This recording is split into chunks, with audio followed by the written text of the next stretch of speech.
अस्सलाम वालेकुम। प्रोग्राम में खुशामदीद। और आज के प्रोग्राम में सबसे पहले अहम ख़बर जो ये है कि पाकिस्तान के IMF के साथ मुज़ाकरात कामयाब हुए हैं और IMF ने $1 अरब की अगली किस्त के लिए ग्रीन सिग्नल दे दिया है। और इसके साथ साथ ये भी है कि पाकिस्तान के IMF को $2 अरब की दरख्वास्त थी और उसमें से $1 अरब ये है और दूसरा $1 अरब जो है क्लाइमेट फाइनेंसिंग के लिए मिलने का भी इम्कान है। और ये दोनों $2 अरब इकट्ठे ही पाकिस्तान को मिलेंगे, लेकिन मिलेंगे ये अप्रैल या मई में जब एग्जीक्यूटिव बोर्ड IMF का इसकी मंजूरी देगा। लेकिन जो रिव्यू हुआ है उस पर IMF मुतमईन है कि पाकिस्तान की जो रिफॉर्म्स का प्रोग्राम है वो ऑन ट्रैक है और इस वजह से वो ये रिकमेंड करने जा रहे हैं अपने बोर्ड को कि पाकिस्तान को $2 अरब ये दे दिए जाएँ, $1 अरब किस्त का और $1 अरब क्लाइमेट फाइनेंसिंग का। और इससे ये होगा कि पाकिस्तान के जो फॉरेन एक्सचेंज रिजर्व्स इस वक्त हैं वो $16 बिलियन हैं, तो $2 बिलियन और आने से ये $18 बिलियन के करीब हो जाएंगे, जो कि एक बेहतर अमाउंट है। बहुत अच्छी नहीं है लेकिन बहुत बेहतर है इस सेंस में कि जो पिछले कुछ सालों से हमारे हालात बहुत ख़राब थे, इससे मज़ीद स्टेबिलिटी आएगी पाकिस्तान में और पाकिस्तान की इकानमी को बेहतरी की तरफ ले जाने में मदद मिलेगी। और आज के प्रोग्राम का हम आपको तारुफ़ करवा दें कि सबसे पहले आज हमारी टॉप स्टोरी होगी दहशतगर्दी के ख़िलाफ़ जंग। PTI दोराहे पर, किस लिए दोराहे पर, क्यों है दोराहे पर और ये क्यों कहा जा रहा है कि PTI दोराहे पर है, इस पर हम बात करेंगे अली मोहम्मद खान साहब, मेंबर कौमी असम्बली तहरीक इंसाफ के। और उनसे ये भी पूछेंगे कि डिजिटल मीडिया पे जो कुछ हो रहा है उसमें PTI के लोग, PTI के सिंपथाइज़र, वो उस साइड पे क्यों हैं जो दहशतगर्दों की साइड है। और उस वक्त जब जंग हो रही है कि जंग के बाद अपने इख्तलाफात तय नहीं किया जा सकते, तो ये बात करेंगे हम अली मोहम्मद खान साहब से। और हॉट इशू हमारा आज का है नेशनल एक्शन प्लान 2।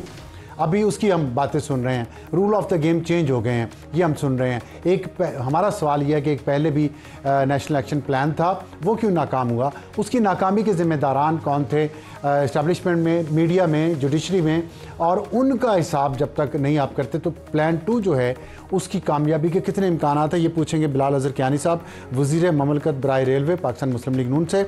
और हमारा आज का एडिटोरियल होगा बलूचिस्तान के मसले का सियासी और इंतज़ामी हल क्या है। और हम देख रहे हैं कि ये बात हो रही है कि ऑपरेशन होगा दहशतगर्दों के ख़िलाफ़, जो कि होना चाहिए, बिल्कुल क्लियर कट, इसमें कोई कन्फ्यूजन नहीं है कि उनके ख़िलाफ़ ऑपरेशन नहीं होना चाहिए। लेकिन सिर्फ ऑपरेशन इस मसले का हल है जब आप कह रहे हैं कि नेशनल एक्शन प्लान में 14 नुकात में से सिर्फ एक नुक्ता जो है वो काइनेटिक है, वो फोर्सफुल है, वो हथियारों की जंग है। बाकी सारे नुकात जो 13 नुकात वो तो सियासी हैं, वो तो इंतज़ामी हैं। उस पर कब तवज्जो कौन देगा, क्यों नहीं दी जा रही, उसमें नौजवान नस्ल को, जो वहाँ की मेजॉरिटी जो आबादी है, उसको निगलेक्ट कैसे किया जा रहा है, हम आपको बताएंगे अपने एडिटोरियल में। और हमारे आज की टॉप में ज्वाइन किया है अली मोहम्मद खान साहब ने, दहशतगर्दी के ख़िलाफ़ जंग PTI दोराहे पर। और मैं अपने अली मोहम्मद खान साहब से सवाल करने से पहले मैं आपको थोड़ा सा एक बता दूँ कि पूरी दुनिया ने कंडेम किया, अमेरिका ने कंडेम की, मजम्मत की है, जो जाफ़र एक्सप्रेस पे 11 मार्च को हमला हुआ, कोयटा से पेशावर जा रही थी और 33 दहशतगर्द इसमें हलाक हुए, 26 मुसाफिर शहीद हुए और 18 फ़ौजी थे, उसमें से 3 रेलवे के मुलाजिम और 3 सिविलियन थे, ये ISPR का कहना है। और उसमें हमने देखा कि अमेरिका ने कंडेम किया, चीन ने किया, कनाडा ने किया, यूरोपियन ममालिक ने किया, ईरान ने किया, लेकिन अगर नहीं किया तो पाकिस्तान के 2 हमसाया ममालिक ने नहीं किया, एक इंडिया ने और एक अफ़गानिस्तान ने। ये इंडिया और अफ़गानिस्तान ने इसकी मजम्मत क्यों नहीं की, हालांकि ये एक इतना बड़ा दहशतगर्दी का वाक़या था। और इस पर अगर इससे ये बात ज़ाहिर होती है कि इंडिया और अफ़गानिस्तान की इसमें इन्वॉल्वमेंट है, अगर होती भी तो कम अज़ कम तकल्लुफ़न ही मजम्मत कर देते, लेकिन उन्होंने तकल्लुफ़न भी मजम्मत नहीं की। इससे क्या ज़ाहिर होता है, ये ज़ाहिर होता है कि एक खुली जंग है जिसमें इंडिया और अफ़गानिस्तान एक साइड पे है और पाकिस्तान दूसरी साइड पे है। और यहाँ पे मेजर गौरव और आर्या का एक ट्वीट मैं आपसे शेयर करना चाहता हूँ। उसमें उन्होंने लिखा है कि 26 years ago it was a plane, yesterday it was a train। ये उन्होंने एक हमें याद करवाया है कि आज से 26 साल पहले दिसंबर 1999 जब जनरल परवेज़ मुशर्रफ अपने मार्शल लॉ समेत और अपने हवारियों समेत इस मुल्क पर नाजिल हो चुके थे, जिसके बाद से पाकिस्तान आज तक नहुसत ही देख रहा है, उस वक्त एक त्यारा अगवा किया गया इंडिया से दिल्ली से काठमांडू जाने वाला, और वो कंधार एयरपोर्ट पर अल्टीमेटली लाया गया और उसके नतीजे में इंडिया में कैद दहशतगर्दों को छुड़वाया गया, जो फिर अफ़गानिस्तान के पास गए और वहाँ से उन्होंने पाकिस्तान उनको धकेल दिया और वो आगे। तो ये बता ये रहे हैं मेजर गौरव कि वो तियारा जो अगवा हुआ था वो शायद उसमें पाकिस्तान के इंटरेस्ट थे, तो वो कंधार ही गया था, अफगानिस्तान ही उसमें इन्वॉल्व था, तालिबान की हुकूमत थी तब भी वहाँ पे। और अब जो ट्रेन का हमने बदला लिया, ट्रेन को अगवा करवा के हमने बदला लिया, इंडिया और अफगानिस्तान दोनों प्लेयर हैं। उस वक्त मुखालिफ थे, आज दोनों एक पेज पे हैं। उस वक्त भी तालिबान की हुकूमत थी, आज भी तालिबान की हुकूमत है अफगानिस्तान में। और इसमें एक अहम बात जो है वो बहुत शायद आपके नॉलेज में ना हो कि उस वक्त 1999 में जो भारत ने अपनी टीम भेजी अफगानिस्तान मुज़ाकरात करने के लिए अफगान तालिबान और हाईजैकर्स के साथ, उसका एक मेंबर था होम मिनिस्ट्री का मुलाजिम, उसका नाम था अजीत डोवल। वो अजीत डोवल आज जब पाकिस्तान की ट्रेन अगवा हुई है 26 साल बाद, तो वो नेशनल सिक्योरिटी एडवाइज़र है मोदी का, और वो बहुत खुले आम ये बात कर चुका है कि हम बलूचिस्तान पे फोकस करेंगे और हम वहाँ पे खैबर पख्तूनख्वा में टीटीपी को सपोर्ट करेंगे, वहाँ बीएलए को करेंगे, और हम पाकिस्तान में अनरेस्ट जारी रखेंगे। तो ये चीज़ें जाहिर करती हैं, पॉइंट करती हैं फिंगर कि इंडिया और अफगानिस्तान इसमें शामिल है। तो इसमें सोशल मीडिया पे जो कुछ हुआ उसमें पीटीआई पे भी उंगली उठाई जा रही है, क्योंकि तीसरा वो है कि इमरान खान साहब की तरफ से बड़े लंबे ट्वीट्स आते हैं और हमें उम्मीद थी कौम को कि वो मजम्मत करेंगे इस ट्रेन के वाक़े की और लंबा ट्वीट करेंगे बीएलए के ख़िलाफ़, दहशतगर्दी के ख़िलाफ़, जिस तरह वो लंबा ट्वीट करते हैं और मामलात पे, लेकिन वो नहीं हुआ। तो सवाल तो बनता है अली मोहम्मद खान साहब से कि क्या पीटीआई इस दोराहे पर दहशतगर्दों के साथ खड़ी होगी उस बयानिए में जो पीटीआई ने प्रमोट किया, या वो पाकिस्तान के साथ इस नेशनल एक्शन प्लान में शामिल होंगी? अली मोहम्मद खान साहब जी, बहुत शुक्रिया। बिस्मिल्लाहिर्रहमानिर्रहीम, अल्लाहुम्मा सल्ली अला मुहम्मद व अला आलि मोहम्मद। पाकिस्तान पे हमला हुआ है और पाकिस्तान के दुश्मन को ये कहना चाहते हैं कि जब पाकिस्तान पे आप हमला करते हैं तब फिर पाकिस्तानी एक होते हैं, तब फिर कोई नून लीग, पीटीआई या सिंधी, बलोच, पंजाबी, पश्तून नहीं होता। फिर हम एज अ पाकिस्तानी रिस्पॉन्ड करते हैं। हमारे अंदर की सियासी लड़ाई को ये ना समझिए कि पाकिस्तान की सलामती पे कोई कॉम्प्रोमाइज़ कोई भी करेगा। हमारी अंदर की सियासी लड़ाइयाँ हम लड़ते रहेंगे, वो किसी डेमोक्रेसी में होता है। सिविल मिलिट्री बैलेंस पे भी डिबेट डिस्कशन होगी, लेकिन इस वक्त जिस तरीके से हमारी फोर्सेस ने वहाँ ऑपरेशन किया है, लड़े हैं, हम उनको सपोर्ट करते हैं। लेकिन जो शहादतें हुई हैं उस पर सख्त जो है इज़हार अफसोस भी है, लेकिन वाकई की सख्त मजम्मत है कि जिस तरीके से ये सारा कुछ हुआ है कि रमज़ान के महीने में बेगुनाह मुसाफिरों को, छुट्टी पे जाने वाले लोगों को दुनिया का कोई कानून, कोई जंगी कानून, इंसानियत का कोई कानून, इस्लाम तो बहुत बड़ी चीज़ है, इस चीज़ की इजाज़त नहीं देता। और मैं ये समझता हूँ कि अगर इस पे भी ये कौम इकट्ठी नहीं हो सकती तो फिर पता नहीं किस चीज़ पे हम लोग इकट्ठे होंगे।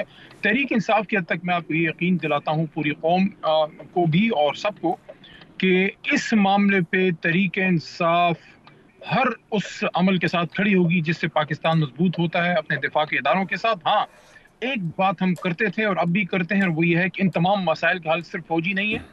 दहशतगर्द से लड़ना हम सबकी ड्यूटी है, लेकिन वहाँ जो कौम परस्त हैं, जो बलोच जिनको मसले हैं, जिनके खदशात हैं, जो सियासी रहनुमा हैं, जो वहाँ सियासी जमातें हैं, तहरीक इंसाफ खुद भी एक स्टेक होल्डर है, वहाँ चकजई साहब की जमात है, वहाँ मैरंग बलोच का भी ओपिनियन है, वो एक और लाइन पे जाती हैं। लेकिन हम ये समझते हैं कि सबको आप इंगेज कीजिए ताकि दहशतगर्द अकेला रह जाए। दहशतगर्द जो है उसको किसी किस्म का आप इमोशनल कुशन ना दीजिए। जब आप एंगेज करेंगे, जब आप बलोच से एंगेज करेंगे, जब आप पश्तून नेशनलिस्ट से एंगेज करेंगे, सिंधी नेशनलिस्ट से एंगेज करेंगे, तो एक्सट्रीमिस्ट एलिमेंट जो है वो साइड लाइन होंगे।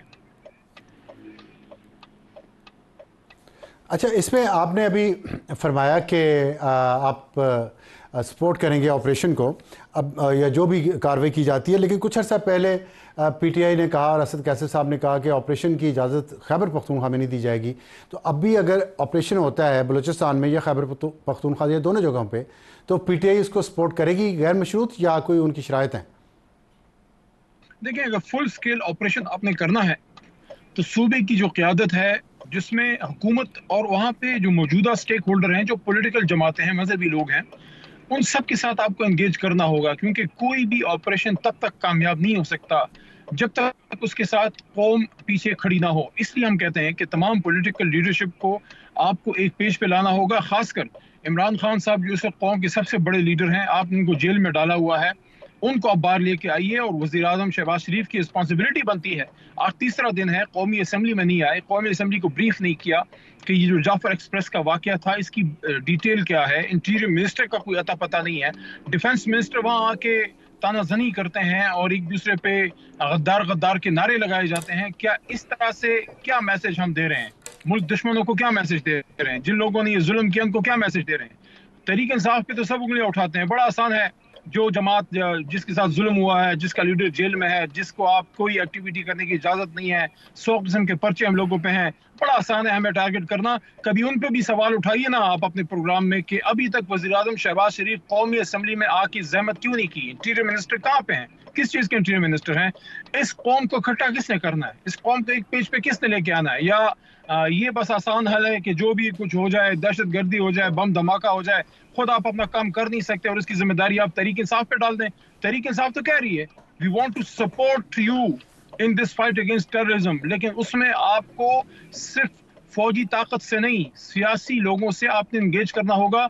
अगर सिर्फ फौजी ऑपरेशन से हो सकता होता, अब सारा आलम साहब तो 1972 में जो जमहूरियत के बड़े चैंपियन हैं पाकिस्तान पीपल्स पार्टी, उन्हीं के लीडर भुट्टो साहब ने ऑपरेशन स्टार्ट किया था 1972। वो दिन और आज का दिन, क्या बलूचिस्तान का मसला हल हुआ? इसका मतलब यह है कि ना ही पूरा इसका फौजी हल है, ना सियासी है। दुश्मन से जो BLA है, जो भी है, जो बाहर से फंडेड है, उनसे आपने लड़ना है, अपने लोगों से बात करनी है ताकि आपके लोग आपके करीब आए और दुश्मन अकेला रह जाए। ठीक है, ये बात तो आपकी बहुत मुनासिब है और PM को और इंटीरियर मिनिस्टर को, डिफेंस मिनिस्टर को ये इस पर बात करनी चाहिए। मैं अभी हमारा जो हॉट इशू होगा, हम बिलाल अजहर कियानी जो काबीना के मेंबर, उनसे ये बातें पूछेंगे जो आपने सवाल उठाए। लेकिन आपसे मैं अभी, आपने अपनी गुफ्तगू में फरमाया है कि खान साहब को रिहा किया जाए, तो क्या आप इस ट्रैजिक ओकेजन को इस्तेमाल करना चाहते हैं खान साहब की रिहाई के लिए, जो किसी और जुर्म में जेल के अंदर हैं, ना कि इसमें?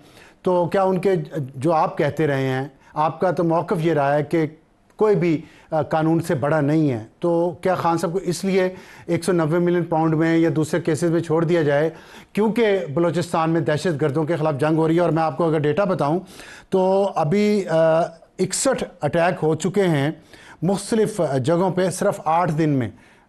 जो मार्च के 8 दिन हैं उसमें 61 अटैक्स हो चुके हैं। अब आप मुझे बताएं, बन्नू से सिबी टू जंदोला, और इसमें क्या ये जंग नहीं है? इस जंग को, पाकिस्तान एक जंग में है और उस जंग में आप कहते हैं इमरान खान को रिहा कराएं तब ये हम सपोर्ट करेंगे, ये मुनासिब है? मैंने आपको ये कहा कि इमरान खान साहब को आपको रिहा करना पड़ेगा। वो एक वाहिद आदमी है जो पूरी कौम को इकट्ठा कर सकता है, कौम उसके पीछे खड़ी है। जिन लोगों को आप कहते हैं कि हमारे वजीर आजम है, इंटीरियर मिनिस्टर है, ये अगर अवाम में से होते तो अवाम में नजर आते, ये अगर अवाम में होते तो पार्लियामेंट में नजर आते, कौम को लीड करते हुए नजर आते। हर जगह आपको आर्मी चीफ को साथ लेके जाना ना पड़ता, आप खुद लीड करते। सियासी लीडरशिप का काम होता है मसला वो खुद हल करे, वो लीड करे। अगर आपने सारा कुछ फौजी लीडरशिप से ही करना है, आप किस लिए फिर यहाँ पे बैठे हैं? और दूसरी बात यह है कि ये आपको किसने कह दिया कि हम ये कह रहे हैं कि इमरान खान को आप रिहा करेंगे तो हम सपोर्ट करेंगे? पाकिस्तान के दिफा के लिए, सलामती के लिए, जो भी दहशत गर्द है उसके खिलाफ जो कार्रवाई होती है, हम हर उस कार्रवाई को सपोर्ट करते हैं। जो अगर दहशत गर्द हमला कर रहा है और पाकिस्तान का कोई फौजी या पुलिस उसके खिलाफ जो है वो जवाब दे रहा है, पाकिस्तानियों की जान बचा रहा है, हम क्या कहेंगे कि नहीं नहीं पहले आप इमरान खान को रिलीज करें उसके बाद सपोर्ट करेंगे? हमने ऐसी बात नहीं की। हम ये कह रहे हैं कि अगर आपने सियासी लीडरशिप को पेज पे लाना है, कौम को इकट्ठा करना है, तो तमाम पॉलिटिकल लीडरशिप बशमूल इमरान खान सबसे आपको बात करनी पड़ेगी ताकि कौम एक तरफ हो और दहशतगर्द दूसरी तरफ अकेला रह जाए। ये बात ठीक है आपकी कि सारी सियासी जमातों को एक पेज पर होना चाहिए, लेकिन अभी आपने जो फरमाया है कि खान साहब के पीछे पूरी कौम है। देखें, मैं दूसरी साइड की बात भी करनी चाहिए, जब दूसरी साइड होगी वहाँ पे आपकी बात मैं करूँगा, इसमें आप बिल्कुल शिकायत ना मुझसे कीजिएगा। लेकिन सारी कौम तो नहीं है पीछे। जो मैक्सिमम उनकी जो पॉपुलैरिटी है और जो वोट्स उन्होंने लिए 33% लिए हैं, तो 77% तो 67% तो अभी भी वो हैं जिन्होंने इमरान खान को सपोर्ट नहीं किया। नंबर 1। नंबर 2 ये है कि हम देखते हैं माजी में जो खान साहब रहे 3.5 पौने 4 साल इक़्तिदार में, उन्होंने टीटीपी को ला के बिठाया 40,000, वो खुद कह रहे हैं अपने मुंह से कि हमने उनको ला के बिठाया, हम उनका क्या करें, हम उनको लाएंगे। अच्छा, दूसरी बात, अभी एक वीडियो क्लिप अख्तर मेंगल साहब पार्लियामेंट के फ्लोर पे, नेशनल असम्बली के फ्लोर पे फरमा रहे हैं कि जो लंदन में दहशतगर्दी का मुकदमा हर्ब यार मरी के ख़िलाफ़ चल रहा था, उसमें खान साहब ने गवाही दी और ये कहा कि हर्ब यार मरी जो है वो उसका कोई कसूर नहीं है और मैं उसकी जगह होता तो मैं भी यही करता बलूचिस्तान में। तो आपके ये अगर पॉइंट ऑफ व्यू है खान साहब का, दोनों मामला पे मैंने आपको बता दिया जहाँ जंग जारी है, तो फिर वो क्या करेंगे? और उन्होंने 3.5 साल पौने 4 साल में क्या किया? अब सर साहब बहुत ही नेगेटिव प्रोपेगेंडा किया जा रहा है, तहरीक इंसाफ से बोझ निकालने की कोशिश की जा रही है। मुल्क की सबसे बड़ी जमात जिसके पीछे पाकिस्तानी कौम की अक्सरियत, गालिब अक्सरियत खड़ी है, अगर आप उसको दहशतगर्द बनाना चाहते हैं तो ठीक है, फिर कर लें। आपने बलूचिस्तान में तो नहीं बना, मैं तो उनको कोट किया है, मैंने तो उनको कोट किया है। आप बिल्कुल हकायक से मनफी बात कर रहे हैं। आपको इसका इल्म होना चाहिए। कैसे कि ये अक्सर मेंगल साहब ने ये नहीं फरमाया। बात अब पूरी सुन लेना, आपने सवाल कर लिया, अब सवाल अब जवाब सुनने की हिम्मत पैदा कीजिए। देखिए हकायक का सामना कीजिए। नहीं, ये तो ना कहे ना कि मैं गलत बात कर रहा हूं, ये तो ना कहना मैं गलत बात कर रहा हूं। आप हकायक, जब इस पे एक मीटिंग हुई और उसमें ये तजवीज उस वक्त की फौजी क़यादत की तरफ से सामने आई कि उनको वापस रिपैट्रिएट किया जाए। तहरीक इंसाफ की लीडरशिप की तरफ से इस पे खदशात का इजहार किया गया और इमरान खान साहब ने उसकी अप्रूवल नहीं दी। उसके बाद हमारी हुकूमत खत्म हो गई और फिर आप सब लोगों के पसंदीदा शहबाज शरीफ वज़ीर आज़म बने। उनसे सवाल कीजिए कि उनके दौर में रिपैट्रिएशन क्यों हुई, और अगर हुई तो फिर उन्होंने उस वक्त आर्मी चीफ बाजवा साहब के खिलाफ क्या कार्रवाई की। बाजवा साहब की तरफ से तजवीज़ आई थी और वज़ीर आज़म शहबाज शरीफ थे। हमारे दौर में कोई रिपैट्रिएशन नहीं हुई, वो शहबाज शरीफ के दौर में हुई थी और उस पर राना सनाउल्लाह साहब उस वक्त इंटीरियर मिनिस्टर ने उसको ऑन किया था। ये तो अज़हर मिन शम्स है, तो बड़ी क्लियर बातें हैं, इसमें तो कोई अभाम नहीं है। आप उसकी इन्वेस्टिगेशन करा लीजिए, किसी जुडिशल कमीशन के नीचे करा लीजिए। मैं आपको खान साहब का क्लिप सुनवा दूं, खान साहब का क्लिप सुनवा दूं 40,000 वाला। और वन साइडेड क्रिटिसिज्म बिल्कुल काबिल कबूल नहीं है, ये कौम को गुमराह करने वाली बात है। अच्छा, नहीं, ये बात ठीक है आपकी, वन साइडेड नहीं होना चाहिए क्रिटिसिज्म, लेकिन जो हकायक है वो तो आप भी माने ना। आपसे मुझे इसलिए भी उम्मीद है कि आप झूठ नहीं बोलते और आप दुरूद शरीफ पढ़ते हैं, और इसलिए मुझे तो आपके अल्फाज में यकीन है। मुझे बताएं, क्या खान साहब का ये क्लिप नहीं है कि 40,000 लोगों को लाए और फिर ये बात जो जनरल फैज की तस्वीर काबुल में, जनरल फैज की तस्वीर काबुल में कौन था प्राइम मिनिस्टर? जनरल फैज की तस्वीर काबुल में कौन था प्राइम मिनिस्टर? हम आपने लगाया है कि 40,000 टीटीपी के दहशतगर्द इमरान खान लेके आया है। आपको पता है इमरान खान जब वज़ीर आज़म थे उसकी मंजूरी उन्होंने कहा, खुद कहा, खान साहब ने खुद कहा, खान साहब ने खुद कहा, खान साहब ने खुद टीवी इंटरव्यू में कहा। ये मैं दिखाऊं आपको क्लिप। और इस वक्त इन बातों का फायदा क्या है? खान साहब ने, भाई खान साहब ने खुद कहा है और आप कह रही है कि इस कौम की यूनिटी की जरूरत है, और आप सारा टेररिज्म का और दहशतगर्दी का मुद्दा इमरान खान और तहरीक इंसाफ पे डाल रहे हैं। इमरान खान तो 6 से दुनिया से जेल में है। नहीं, मैं कह रहा हूं पसंदीदा शहबाज शरीफ का रुख नहीं है। ये खान साहब देखें, ये तो फिर आप वही बात कर रहे हैं ना जो यूट्यूबर्स करते हैं पैसे कमाने के लिए। मैं जो बात कर नहीं रहा आप उसको ट्विस्ट करके ऐसे ना करें। मैं आपका बड़ा एहतराम करता हूं, आप कम से कम मुझे एहतराम नहीं कर सकते, मुझ पर गलत इल्जाम तो ना लगाएं। मैंने कोई ट्विस्ट नहीं किया, मैंने आपको कोट किया है जो टीवी पे कहा खान साहब ने। आप कहें कि खान साहब ने टीवी पे नहीं कहा, आप बताएं खान साहब ने इंटरव्यू नहीं दिया 40,000 का? क्या जनरल फैज नहीं था काबुल में चाय के कप के साथ? 40,000 दहशतगर्द तो शहबाज शरीफ के दौर में आए। हकायक की बात क्यों नहीं करते? सच बात क्यों नहीं की जाती यहाँ पे?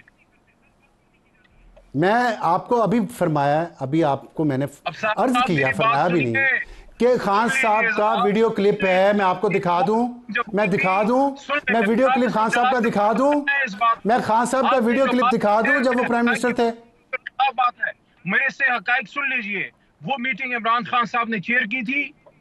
अगर आपका चैनल इसको चला रहा है तो ये वीडियो क्लिप दिखा दूं, वीडियो क्लिप दिखा दूं। उस वक्त इस मीटिंग में उस वक्त के आर्मी चीफ के साथ डीजीआई नदीम अंजम साहब थे, फैज साहब थे, हमारी तरफ से डिफेंस मिनिस्टर थे, हमारी तरफ से मुराद सईद साहब थे, नूरुल हक कादरी साहब थे, मैं था, शाह महमूद कुरैशी साहब थे, शिरीन मजारी साहबा थी। ये तजवीज़ आई, इमरान खान साहब ने इसको मौखर किया क्योंकि हमारी जमात उस पर मुत्तफिक नहीं थी। उसके बाद हमारी हुकूमत खत्म हो गई और शहबाज शरीफ शहबाज से तो पूछिएगा फैज क्यों कि गया आपके काबुल दौर में और कहा इट्स ऑल ओके? और अगर हुई तो क्यों हुई? अच्छा, तो फिर खान साहब ने टीवी इंटरव्यू में क्यों कहा कि 40,000 को हम लाए हैं? क्यों कहा उन्होंने, अगर हुआ ही नहीं था तो? देखिए, इमरान खान साहब ने इसकी मंजूरी ही नहीं दी थी।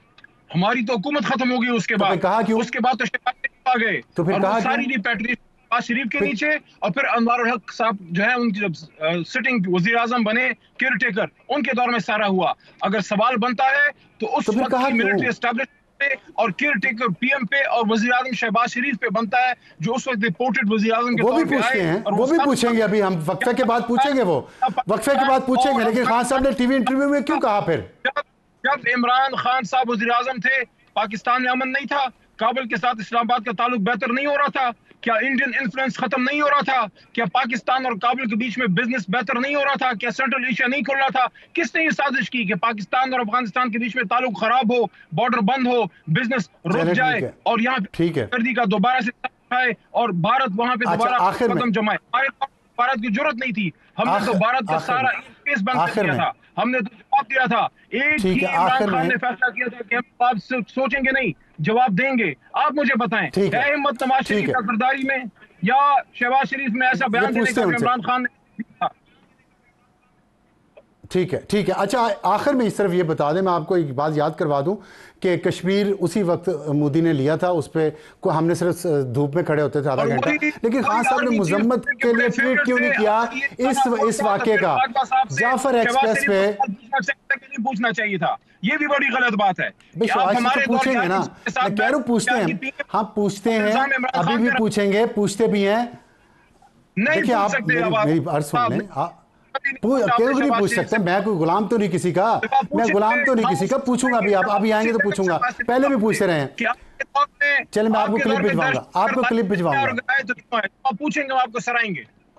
अच्छा, ठीक है, ठीक है, पूछेंगे। सिर्फ ये बता दें, खान साहब ने मजम्मत क्यों नहीं की जाफर एक्सप्रेस पे हमले की? ट्वीट क्यों नहीं किया लंबा सा, क्यों नहीं किया? आप उनसे तो मिलने दें, फैमिली मेंबर्स को तो मिलने दें। आपने तो तारीखें सारी ईद के बाद कर दी है। इतना तो डर है आपको कि कौम का लीडर अंदर से बैठ के कोई ऐसी बात ना कर दे जिससे ये वक्त है इमरान खान साहब को बाहर लाने का। एक आदमी है जो कौम को इकट्ठा कर सकते हैं। आपने शहबाज शरीफ के बीच सवाल का जवाब नहीं दिया आपने, सवाल का जवाब नहीं दिया, सवाल का जवाब आपने नहीं दिया। चलें, आपसे फिर मजीद बात करूं। वक्त प्रोग्राम क्या तवक्को करते हैं? ब्रेक लेनी है, मजम्मत नहीं करेगा, खान साहब ब्रेक लेनी है, खान साहब ब्रेक लेनी है, उन्होंने करनी हो तो कर देते। सब कुछ अभी भी उनके बयानात आ रहे हैं बाहर। चलें, खैर कोई बात नहीं, ब्रेक वक्त हुआ है ब्रेक का। ब्रेक के बाद वापस आएंगे तो hot issue, national action plan 2 पहला फेल क्यों हुआ, एक छोटे से ब्रेक के बाद। प्रोग्राम में दोबारा खुश आमदीद। और हमारा hot issue national action plan 2 पहला फेल क्यों हुआ, और दूसरा ये है कि हुकूमत क्या करने जा रही है। अब इस पर हमें ज्वाइन किया बिलाल अज़हर कियानी साहब ने, वज़ीर ममलकत बराए रेलवे पाकिस्तान मुस्लिम लीग नून। कियानी साहब, अस्सलाम वालेकुम। वालेकुम सलाम। ये बताइएगा कि एक तो दायरा आप रेलवे के वज़ीर हैं, और वो सारा जो वाक़या हुआ जाफर एक्सप्रेस का काफ़ी ट्रेजिक है, उससे बहुत इंसानी जानों का नुकसान भी हुआ और पूरी कौम भी उसमें परेशान है। और ख़ास तौर पे जो बेगुनाह सिविलियन वहाँ पे मारे गए, जो फ़ौजी मारे गए वहाँ पे, और वो सफ़र कर रहे थे अपनी फैमिली के साथ, ट्रॉमा सारी उम्र उनके साथ रहेगा। एक मुश्किल वक्त है पाकिस्तान के लिए, और उस पर हम देख रहे हैं कि इंडियन मीडिया इस पर बहुत प्रोपेगेट कर रहा है। अफ़गानिस्तान उनके साथ है, आपने कहा हुकूमत ने ये जारी किया कि अफ़गानिस्तान से कंट्रोल किया जा रहा था।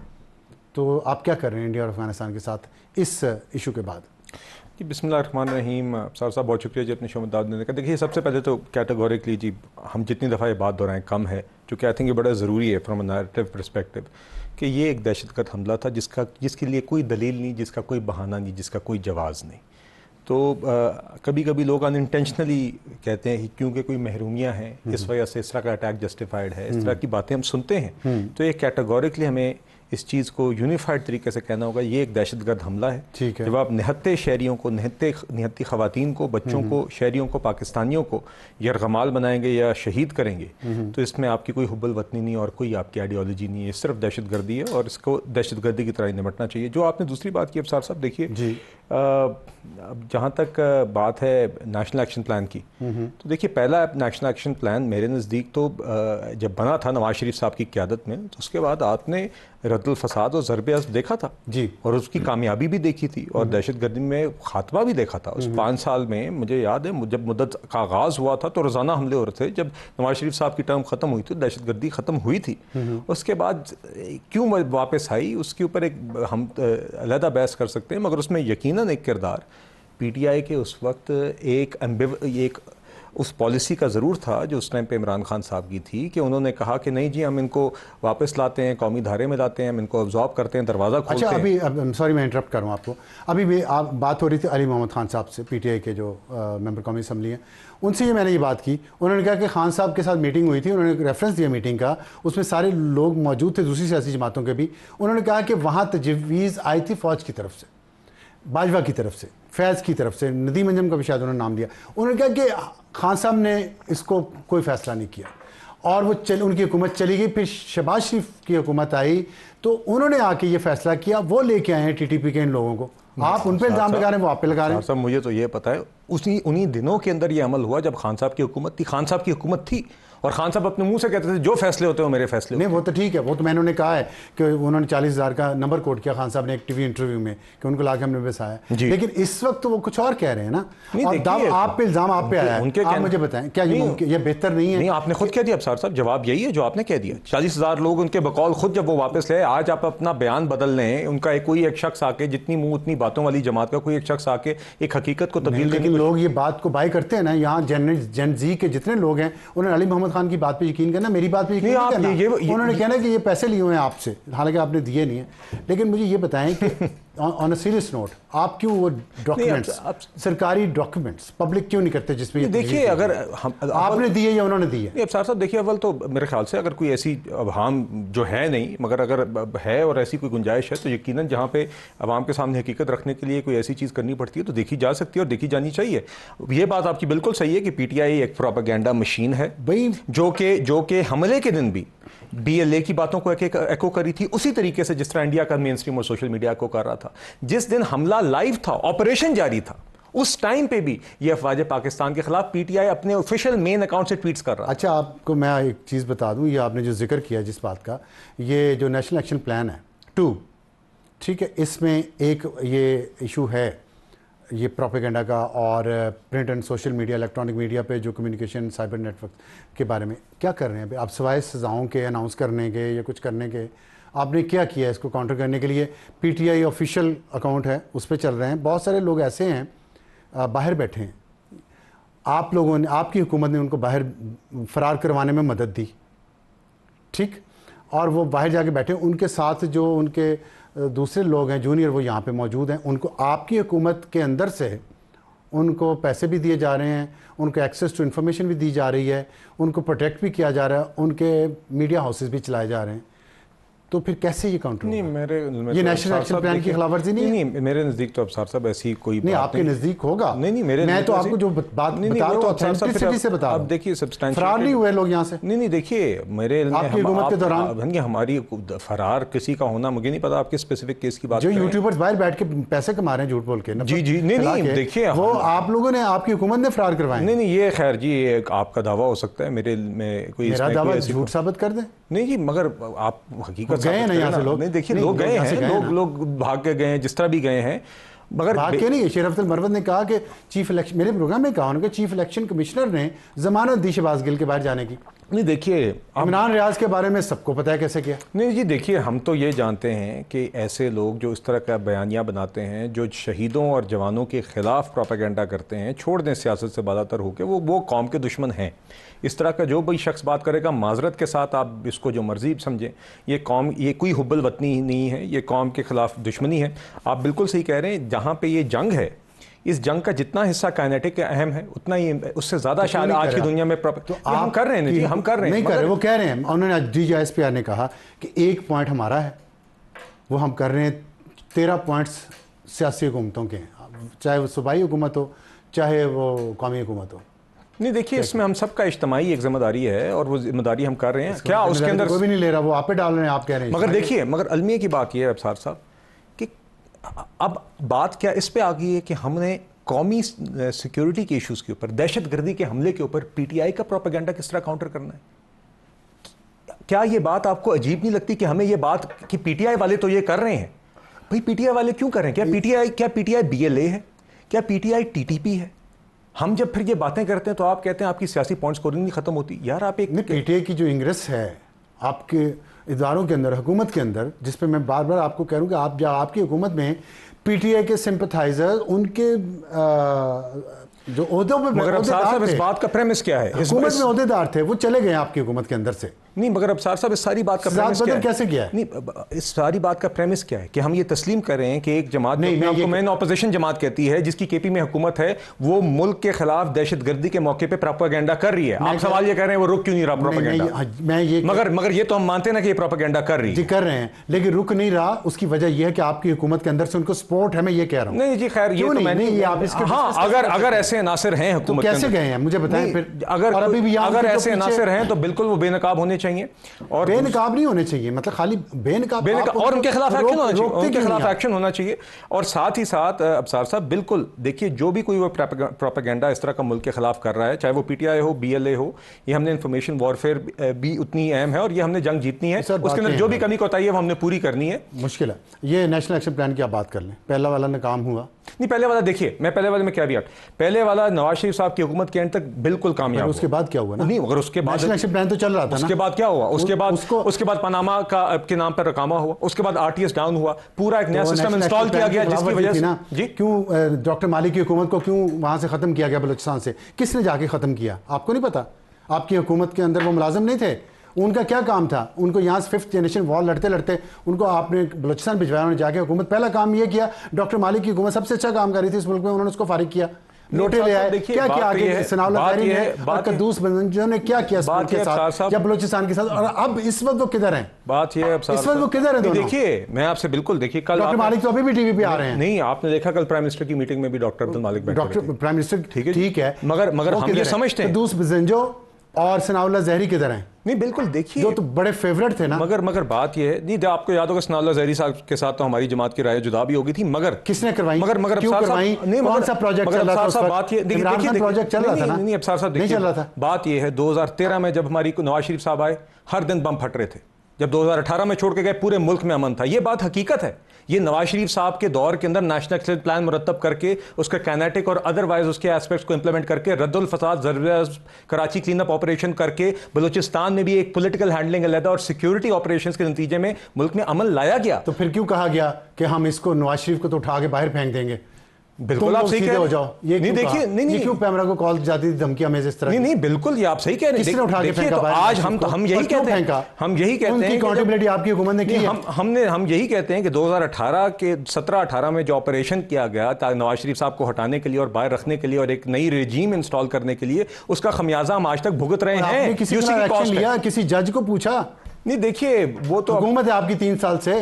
नहीं वो अभी भी पीटीआई वाले अली मोहम्मद खान साहब कह रहे थे शहबाज शरीफ साहब ने एक बार अच्छे तरीके से हमें दावत दी थी, छोड़ देना चाह रहे हैं। क्या दावत नहीं दी? कह रहे असेंबली में देखे क्या तकरीरें हुई हैं। आप किस मुंह से ये लोग कहते हैं कि दावत की बात करते हैं? दावतें भी इनको दी गई और आज आप बीएलए की बातें करके आज आप फिर कहते हैं कि हमें, देखिए अब्सार साहब, दावत एपीसी के लिए आपको याद होगा फिलिस्तीन के लिए बुलाया गया, क्या ये इसमें आए? नहीं आए। मेज के ऊपर अभी हमने इनके साथ बैठे, 3 नशिस्तें, तीसरी नशिस्त में आके डिमांड रखी, चौथी नशिस्त में खुद नहीं आए। आप ऐसा नहीं, हम चाहते हैं कि हर कौमी इशू के ऊपर ब्रॉड बेस्ड डिस्कशन हो, मगर आप अगर एक बिगड़े हुए बच्चे वाला किरदार अदा करेंगे और आप कंस्ट्रक्टिव बात नहीं कर सकते, तो कम से कम अगर आप यही बात करेंगे जो बीएलए बात करता है, तो माजरत के साथ बार बार आपकी तरफ हमने अपना किरदार अदा करना है। अगर आप खैबर पख्तूनख्वा और बलूचिस्तान में जब वाजे पाकिस्तान के जवान शहीद होंगे इस दहशतगर्दी के खिलाफ जंग में, और आपको सिर्फ आर्मी चीफ, प्राइम मिनिस्टर और वफाकी हुकूमत ही उनको कंधा देते हुए और जनाजों पर नजर आएगी, और आपकी तरफ से उन्हें हमलों को कंडेम करने के भी अल्फाज नहीं आएंगे, और आप अपना हिस्सा डालने के बजाय उस जंग में आप वही खैबर पख्तूनख्वा की हुकूमत को ला के कुरम ले जाने के बजाय यहाँ पे इस्लामाबाद पर अपने जवानों पर हमला करवाएंगे। आप क्या तवक्को करते हैं कि बार बार आपकी तरफ हाथ बढ़ाया जाए, और आप बार बार वो हाथ जुटलाएं और आप फिर दुश्मनों का प्रोपेगेंडा चलाएं और इंडिया वाली बातें करें और बीएलए वाली बातें करें? आप किस तरीके से इन बातों को जस्टिफाई कर सकते हैं? हम आज भी कहते हैं, उस दिन उमर अयूब साहब ने 1 घंटा 20 मिनट तकरीर की है, जब इनकी तकरीर खत्म हो जाती है तो ये किताबें मारते हैं, कागज फाड़ते हैं, गालियां देते हैं और बाहर चले जाते हैं और कहते हैं हमारा वो एक मुजरिम बैठा हुआ उसको रिहा करो। इनकी सियासत का स्टार्ट और इख्तिताम इस पर होता है। मगर बात यह अब्सार साहब, देखिए एक हमने अपना काम जारी रखना है और बिल्कुल इन चीज़ों का सियासी हल है। बलूचिस्तान के अंदर एक दहशतगर्दी को दहशतगर्दी की तरह निपटना है, और जो महरूमियाँ है हमारे पाकिस्तान के किसी भी हिस्से की, बशमूल बलूचिस्तान की, वहाँ पे सियासी डायलॉग से बात हुई और इसका इशारा प्राइम मिनिस्टर ने किया। आपने कल खुद देखा, उन्होंने कहा मुशावरत के साथ हम एक मीटिंग बुलाएंगे। तो उन्होंने वहाँ पे उन जमातों को बिठाया हुआ था जो रीजनल जमातें बलूचिस्तान की हैं, जिनकी नेशनल असेंबली में नहीं भी रिप्रेजेंटेशन, फिर भी वो वहाँ पर मौजूद थी। तो हम तो इसमें बिलीव करते हैं काइनेटिक जो ऑपरेशंस हैं वो भी होने चाहिए, जहाँ पे दहशतगर्द, जहाँ पे रेट ऑफ द स्टेट होती है, पॉलिटिकल डायलॉग भी होना चाहिए और इंफॉर्मेशन वॉरफेयर। DGISPR ने फरमाया कि न्यू रूल्स ऑफ गेम होंगे, क्या है न्यू रूल्स ऑफ गेम? नहीं देखिए, ये तो खैर अब DGISPR की प्रेस कॉन्फ्रेंस में आई डोंट नो उन्होंने और क्या इस हवाले से बात की। उन्होंने कल एक पसंदीदा टीवी चैनल एंकर को मेरे ख्याल से देखिए बात ये अब्सार साहब, एक तो प्राइम मिनिस्टर साहब ने बहुत दो टोक एक पैगाम दिया कि दहशतगर्दी के लिए कोई गुंजाइश नहीं, उसके खिलाफ हम एक्शन लेंगे। दूसरा, उन्होंने सियासी मशावरत की बात की, महरूमियों के लिए मसाइल के हल के लिए बलूचिस्तान की तरक्की की बात की। तो देखिए, जब इस तरह कोई एक दहशतगर्द तंजीम इस हद तक रेट ऑफ द स्टेट को चैलेंज उनसे तो हैंडल करें ना सियासी तौर पे, बलदियाती निज़ाम लाना, जो अच्छी सियासी जमातें जिनको 2017 में निकाला गया उनके पीछे टीन बांध के, अभी आप बता रहे थे ना कि नवाज शरीफ को फारिग किया, फिर उनको भी फारिग कर दिया, उनको उनका जायज़ हिस्सा उनको क्यों नहीं दिया गया 2018 के इलेक्शन में, 2024 के इलेक्शन में? नहीं, किसका हिस्सा? मैं अख्तर मेंगल की बात कर रहा हूँ, डॉक्टर मालिक की बात कर रहा हूँ, BNP की बात कर रहा हूँ। देखिए, वो तो अब महमूद अचंज़े की बात कर रहा हूँ। हमारी ख्वाहिश थी कि अख्तर मेंगल साहब असेंबली में रहते। आपको याद होगा जब वो असेंबली छोड़ के गए, बेहतर होता कि वो असेंबली में रहते। मगर देखिए, हम अपने बलूचिस्तान में और खैबर पख्तूनख्वा में जो सियासी एफर्ट्स दरकार हैं वो भी करेंगे और ये दहशतगर्दी के खिलाफ जंग भी जारी रखेंगे और इस तरह का प्रोपेगेंडा जिस तरह का PTI करिए इसके खिलाफ भी अपनी जंग जारी। बहुत शुक्रिया बिलाल अजहर कियानी साहब। वक्त हुआ एक ब्रेक, ब्रेक के बाद वापस आएंगे। तो एडिटोरियल बलूचिस्तान के मसले का सियासी और इंतजामी हल क्या है, एक छोटे से ब्रेक के बाद। और वक्त हुआ हमारे आज के एडिटोरियल का और बलूचिस्तान के मसले का सियासी व इंतजामी हल, हम इस पर बात करना चाह रहे हैं। इसमें बहुत अहम चीज़ जो है वो इस मुल्क में जो नौजवान जनरेशन है उसको जिस तरह डिसोरिएंट कर दिया गया है और उनका ख्याल है कि उनका कोई से नहीं है मुल्की मामलात में, वोट देते किसी को है, निकलता किसी को है। ये सबसे बड़ी शिकायत यहाँ से शुरू हुई और उसके बाद फिर तालीम याफ्ता जितने भी नौजवान हैं उनको बेरोज़गारी का सामना करना पड़ता है। अपनी तालीम मुकम्मल करने के बाद मुल्क में अपॉर्चुनिटीज़ नहीं है, कोई सिक्योरिटी नहीं है, कोई निज़ाम नहीं है। ये शिकायतें बहुत बढ़ गई हैं और उसकी वजह से ज़ाहिर है एक फ़र्टाइल ग्राउंड है दहशतगर्द तंजीमों के लिए, जो उन यंगस्टर्स को ख़ास तौर पे बलूचिस्तान में पढ़े लिखे नौजवानों को जो एम्प्लॉय कर रही हैं। और इस पर सोचना बहुत ज़रूरी है। एक काइनेटिक यानी कि ताकत के साथ दहशतगर्दों का मुकाबला करना हथियार के साथ ज़रूरी है, इसमें कोई शक नहीं है। लेकिन इसके साथ साथ जो करोड़ों की आबादी है वहाँ पे, और बहुत करोड़ भी नहीं है, 1,50,00,000 तकरीबन आबादी है पूरे बलूचिस्तान की, जिसमें से 60% जो है वो 15 से 30 साल की उम्र के दरमियान है, जिनकी आबादी है 90 लाख। और यही सबसे ज़्यादा डिसग्रंटल्ड जो है वो चंक ऑफ पॉपुलेशन है। इसको कैसे लेके आना मेन धारे में और इसको मेन स्ट्रीम कैसे करना है, इनके मामलात क्या है, इनकी सोच क्या है, उस सोच को समझना और उसके लिए काम करना बहुत ज़रूरी है। और बलूचिस्तान में ख़वानगी की शरह जो 42% है, जो पूरे तमाम सूबों से कम है। 2021 में बलूचिस्तान यूनिवर्सिटी से 25,000 तलबा ग्रेजुएट हुए और सिर्फ 2,000 को नौकरियां हासिल करने में कामयाब हुए। और NFC अवार्ड के तहत जो बलूचिस्तान को पैसा जाता है 2021-22 में 450 अरब, 2020-21 में 450, 21-22 में 570 अरब, 22-23 में 598 अरब और 23-24 जो भी साल पिछला गुजरा है उसमें 700 अरब रुपया सिर्फ वफाक से बलूचिस्तान को गया। 700 अरब रुपया वो किधर है, वो कैसे खर्च हो रहा है, किन चीज़ों पे खर्च हो रहा है, उनके लिए बच्चों के लिए अब में काम हो रहा है। बहुत सारे नौजवानों के लिए स्कीमें हैं, बलूचिस्तान में ऐसी स्कीमें क्यों नहीं हैं, और इस पे सोचें। और जो बल्दियाती इंतखाबात के बाद जो बल्दियाती नुमाइंदे हैं वो बहुत सारे मसाइल बल्दियाती सतह पर ही हल कर देंगे, जिससे बहुत फ़र्क पड़ सकता है। और साथ जो जेन्युइन सियासी जमातें हैं और जो जमहूरी और आइनी अमल पर यकीन रखती हैं उनके पर मत काटें, उनको उनका सही जायज़ मुकाम दें। Good night.